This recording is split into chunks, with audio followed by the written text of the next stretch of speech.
when I was flying out in the bush out of King Salmon, Alaska, which is near Bristol Bay.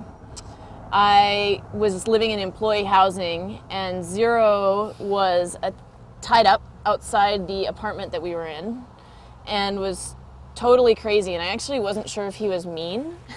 It took me probably a month of coming out there on a regular basis before I was even comfortable enough being within reach of his mouth, because I just wasn't sure. Really? He was so odd, and his personality was so odd, because I think he'd been so isolated for years. I mean, I don't know how many years he was just on that chain, and I'd come down and he'd have no water or food for days. You know, I started bringing dog food out. I found out who the owner was, and it was this native lady, and they had a bunch of kids and dogs and stuff, and she'd found him 4 years before, and just, he was running loose, and out in the bush, dogs get shot pretty regularly, so she just tied him up thinking she was kind of saving him, but then they don't have a lot of money. It's expensive to live out there, so, you know, they get fed when there's leftovers off the table, and that was kind of it. And when I first took him inside, I don't think he'd ever been in a house.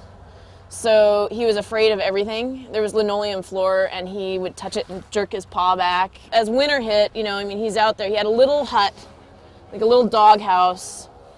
And, I mean, it'd be, you know, minus 40, minus 50, and he's outside. I mean, his paws, I'm sure, have been frostbitten because he gets cold pretty quick in the winter. His feet do. He dug himself a pit to go to the bathroom in. So he had his own little housekeeping thing. I don't even know how he survived without water, because he never had water all winter, the whole time I was out there. So Russia was abandoned at a gas station in Texas, and I guess I got her at, sorry, I didn't mean to interrupt, or stop my sentence. I got her as a puppy at 4 months, and she's been one of the more challenging dogs that I have owned. She had a submissive peeing issue, which anybody that's had a dog that submissive pees understands that this is a major. You can't touch them. People would come over and I'd say, don't touch her, don't touch her. And I'd have to, you know, until she completely calmed down, and then I couldn't have people leaning over her.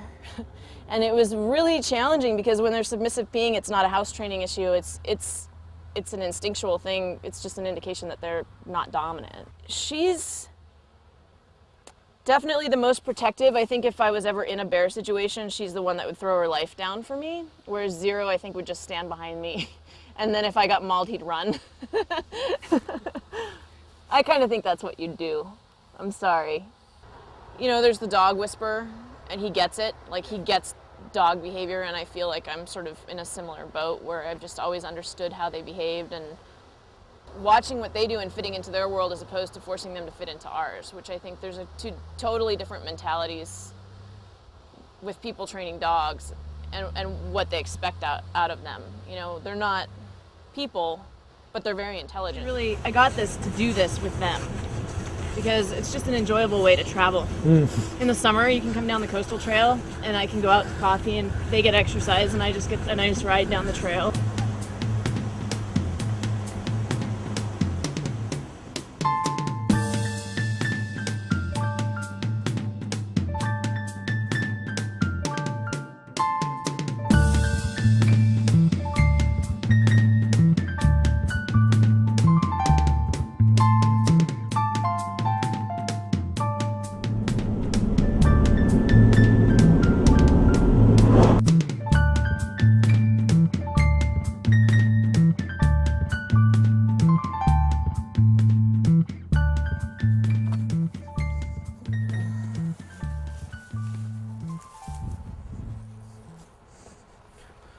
Well, this is Greg in Alaska. Thanks for watching the show. Hope to see you soon again in another episode of the Dog Soup. Let's go. Come on, let's go. Come on. That way. Let's go. You're going the wrong way. That way. These are known as bear bells. You hook them up to your backpack or your jacket, and they're supposed to scare off the bear, I guess.